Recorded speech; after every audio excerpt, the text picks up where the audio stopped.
Police officer shot family's dog in front of teen. Years later, something incredible happened. Marcus Daniels couldn't stop smiling as he watched the German Shepherd puppy bound around their backyard. Max, as he'd named him, was everything he'd ever wanted in a dog: intelligent, loyal, and full of life. The fact that his father, FBI agent James Daniels, had surprised him with Max for his 18th birthday made it even more special. "Remember, son," his father had said that morning, watching Max shower Marcus with enthusiastic puppy kisses, "a dog like this is a big responsibility. German Shepherds need training, exercise, and lots of love." "I know, Dad," Marcus replied, already imagining their future adventures together. "I've been researching breeds since I was 14. Max is perfect." Over the next few months, Marcus devoted himself to training Max. Every morning before school, they'd go for a run through their suburban neighborhood in Charleston, South Carolina. After classes, Marcus would take Max to the local dog park, where the shepherd quickly became known for his gentle nature and impressive obedience. "That's some dog you've got there," Mrs. Henderson, their elderly neighbor, often remarked as Max sat patiently while her granddaughter petted him. "You don't see many young men these days taking such good care of their pets." Marcus beamed with pride. At 18, he was already planning his future around Max. He'd applied to veterinary programs at several colleges, hoping to turn his love for animals into a career. His father, though busy with FBI cases, always made time to watch Marcus and Max train together.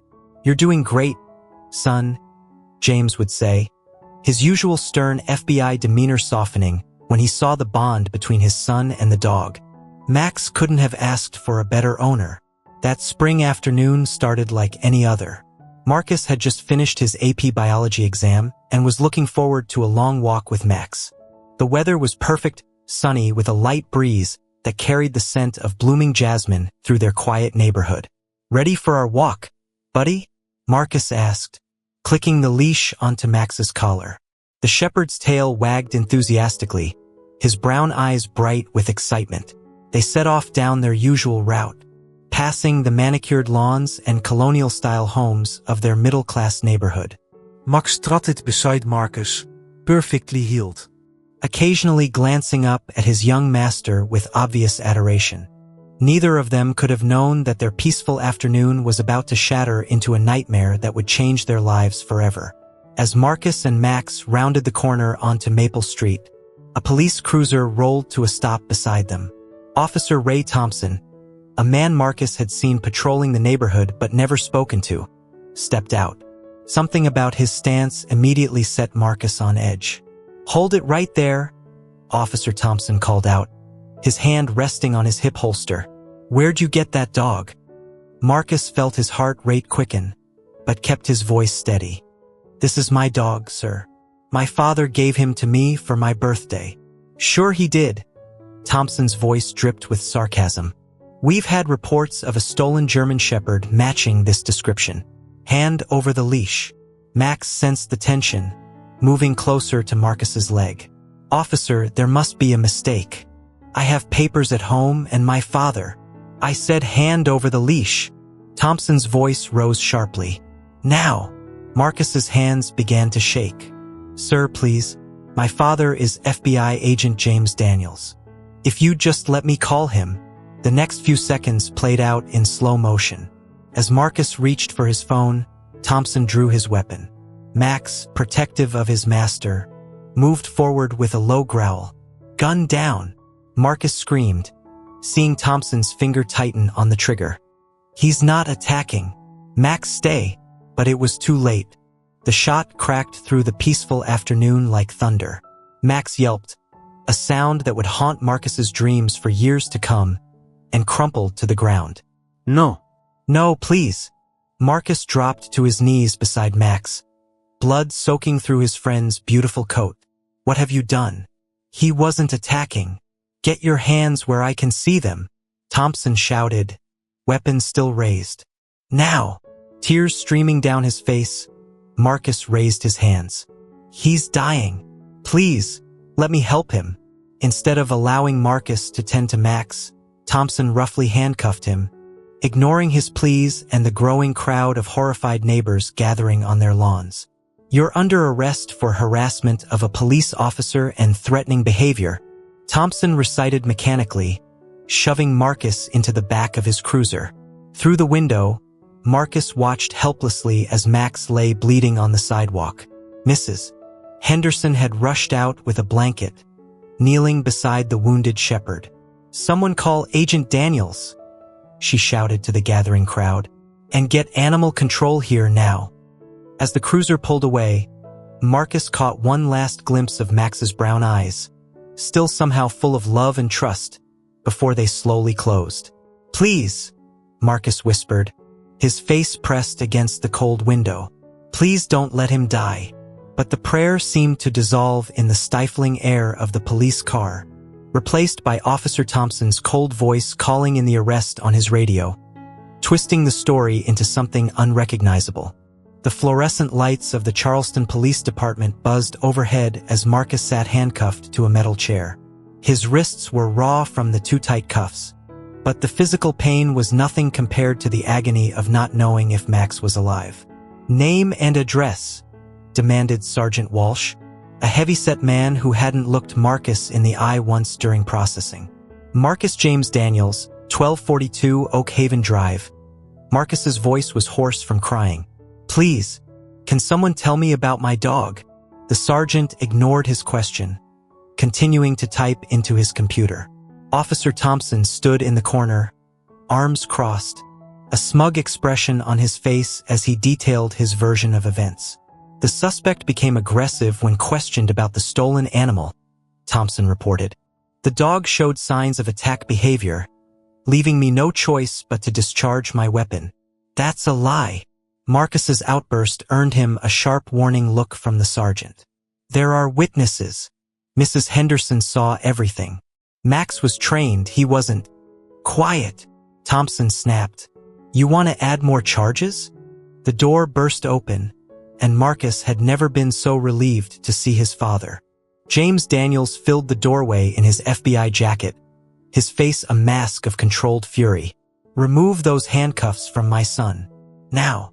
His voice was quiet but carried the weight of federal authority. "Agent Daniels," Sergeant Walsh started, "there are procedures." "I said now." James stepped forward, badge extended. "And I want to see the body cam footage immediately." Thompson shifted uncomfortably.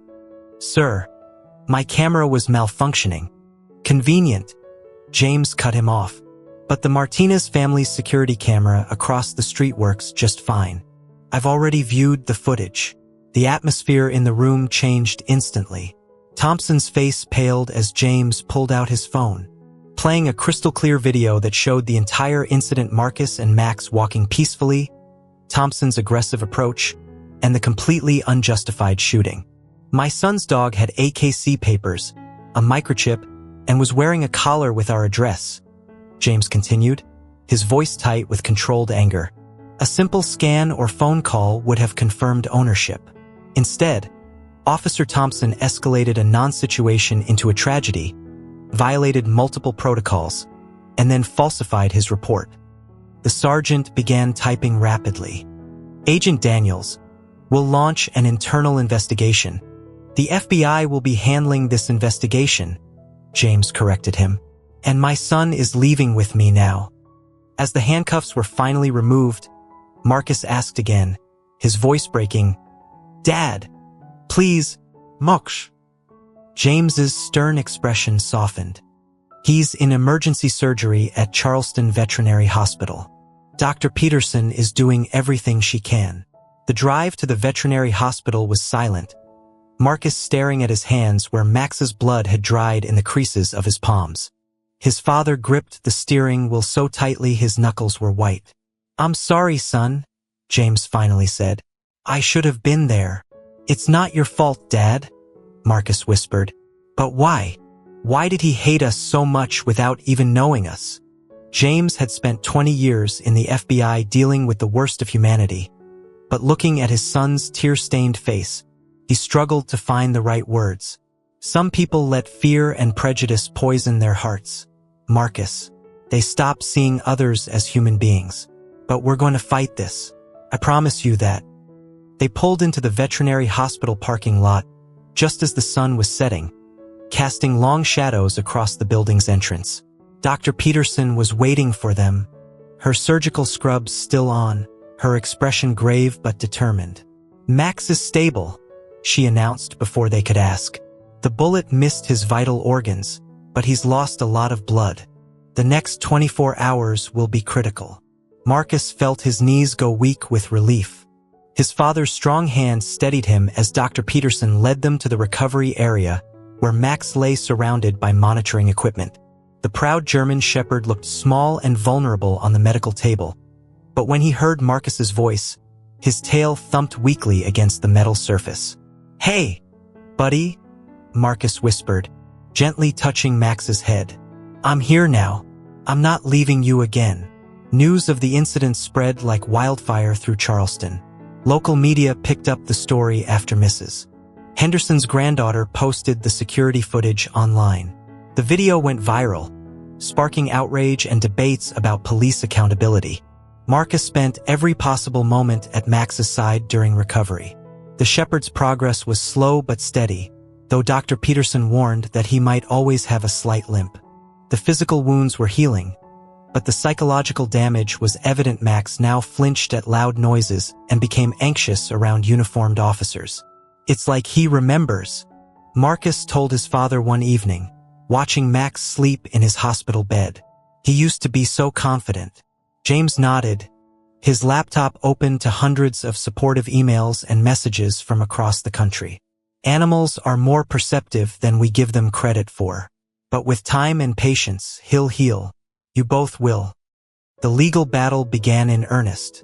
Officer Thompson was placed on administrative leave pending investigation, but his police union fought hard to protect him. James called in favors, bringing in civil rights attorneys and FBI investigators to build their case. Community support grew stronger each day. The local pet shops donated supplies for Max's recovery. Children sent hand-drawn get-well cards. Even tough-looking bikers from the local motorcycle club started taking shifts outside the veterinary hospital, ensuring no one harassed the family. "People are tired of seeing power abused," explained Rico, the motorcycle club's president, as he shared coffee with Marcus one morning. "What happened to you and Max? It ain't right. We're here to make sure justice gets served." 2 months after the shooting, the preliminary hearing began. The courthouse steps were crowded with supporters holding signs reading "Justice for Max" and "Hold bad cops accountable." Inside, Marcus testified about that terrible afternoon, his voice steady despite the pain of reliving it. Mrs. Henderson's testimony proved crucial. "I've watched Marcus raise that dog from a puppy," she declared firmly. "Officer Thompson didn't just shoot an innocent animal. He violated the trust of our entire community." The security footage played on the courtroom screens, leaving no doubt about Thompson's misconduct. His own testimony grew increasingly defensive under cross-examination. "I felt threatened," Thompson insisted, "by a teenager and his leash dog?" The prosecutor countered. "Or was there another reason you immediately assumed criminal intent?" The implication hung heavy in the air. Thompson's personnel file revealed previous complaints about racial profiling, all quietly buried by sympathetic superiors. During a break in proceedings, Marcus overheard 2 officers discussing the case in the hallway. "Thompson's making us all look bad," one said. "We're supposed to protect and serve, not shoot first and lie later." The other nodded. "Kids like Marcus should feel safe calling us for help, not fear us." Thompson forgot what the badge really means. The trial lasted 3 weeks. When the verdict finally came, it was decisive. Thompson was found guilty of misconduct, excessive force, and filing false reports. He would never wear a badge again. But for Marcus, the real victory came in the changes that followed. The department implemented mandatory de-escalation training. Body cameras could no longer be malfunctioning without serious consequences. A civilian review board was established to investigate complaints. "You did this, son," James told Marcus proudly after the verdict. "You and Max stood up to injustice, and our whole community is safer because of it. 6 months after the incident, Marcus stood at the entrance of Charleston County Animal Shelter, with Max standing tall beside him. Though the shepherd still favored his right leg slightly, his eyes were bright and alert. More importantly, his tail wagged confidently as shelter staff welcomed them. "Are you sure about this, Marcus?" Sarah Chin, the shelter director, asked. "Working with traumatized dogs can be emotionally challenging." Marcus knelt beside Max, who nuzzled his hand reassuringly. "We understand trauma, don't we, boy? That's exactly why we need to do this." The idea had come to Marcus during Max's recovery. While attending therapy sessions to process his own PTSD from the incident, he'd learned about animal-assisted therapy. Now, twice a week, he and Max visited the shelter to work with dogs who had suffered abuse or neglect. "Watch this," Marcus told a group of shelter volunteers, demonstrating how Max helped fearful dogs overcome their anxiety.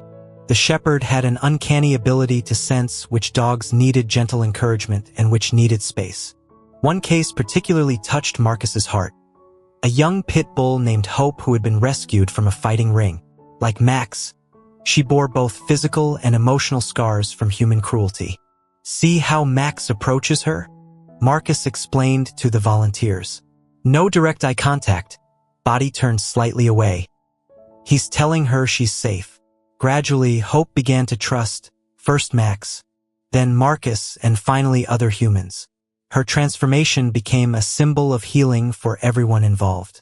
The program's success caught the attention of local media again, but this time for a positive reason. "Teen and injured dog help heal other animals," read the headlines. Schools began asking Marcus to speak about animal welfare and responsible pet ownership. "Your story helped change things," Principal Rodriguez told him after one such presentation at Charleston High. "Our students need to see that standing up for what's right matters, even when it's difficult." Marcus's college plans evolved too. While still pursuing veterinary medicine, he added courses in animal behavior and psychology. His experiences had shown him that healing came in many forms. 1 year to the day after the shooting, Marcus organized a community event at the local park, Max's Day of Second Chances. The shelter brought adoptable dogs, veterinarians offered free microchipping, and police officers from the Reform Department demonstrated proper ways to interact with pets. Officer Sarah Martinez, who had replaced Thompson on neighborhood patrol, brought her own therapy dog in training. "What happened to Max was a wake-up call for many of us," she told Marcus. "We're learning to be better guardians of our community. All members of it, human and animal alike." The event's highlight came when Hope, now fully rehabilitated, went home with her new family, a retired couple who had followed her story from the beginning. "You see that, Max?" Marcus whispered to his companion as they watched Hope leave with her tail held high. "Sometimes the worst things lead us to our true purpose." Max responded with a gentle woof, then turned his attention to a nervous shelter dog approaching them. With infinite patience, he demonstrated once again how to trust, how to heal, and how to move forward. James, watching from nearby, smiled at his son's transformation. Marcus had grown from an eager teenager into a compassionate young man who turned personal tragedy into community triumph. "Your mother would be so proud," he said quietly, joining Marcus and Max. "She always said that love was stronger than fear." Marcus wrapped an arm around Max's neck, feeling the steady thump of his heart. "She was right, Dad. And Max taught me that courage isn't about not being afraid. It's about doing what's right despite our fears." As the sun set on Max's Day of Second Chances, Marcus looked around at the happy faces, human and canine alike, and felt a deep sense of peace. Their ordeal had created ripples of change that continued to spread, touching lives in ways they never could have imagined. "Ready to head home, buddy?" he asked Max. The shepherd's answer was a joyful bark that echoed across the park, the sound of healing, hope, and the unbreakable bond between a boy and his dog who had turned tragedy into triumph.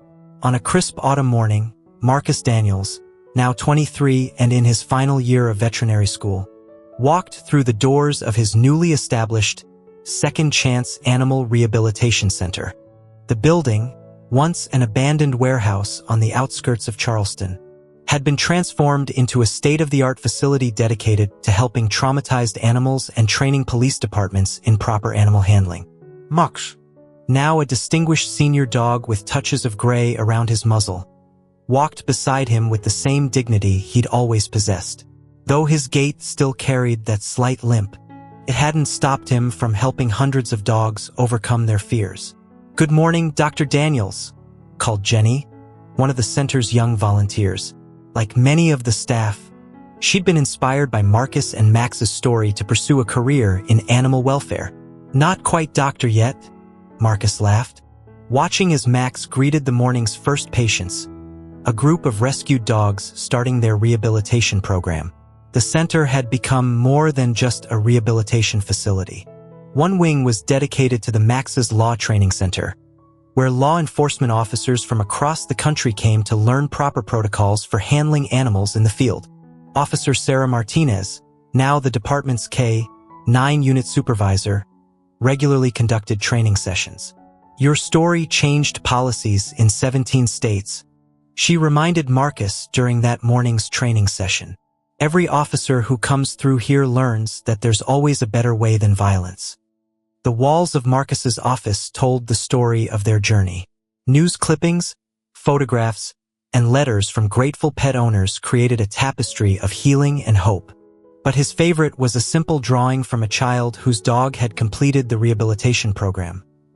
Max and Marcus standing tall, with the words "Heroes come in all shapes and sizes" written in crayon. James Daniels, now retired from the FBI and serving on the center's board of directors, often marveled at how his son had transformed a traumatic experience into a mission of mercy. "Remember when you just wanted a dog for your birthday?" he teased Marcus during their weekly lunch meeting. "Now look at all this." Marcus scratched behind Max's ears, earning a contented sigh from his faithful friend.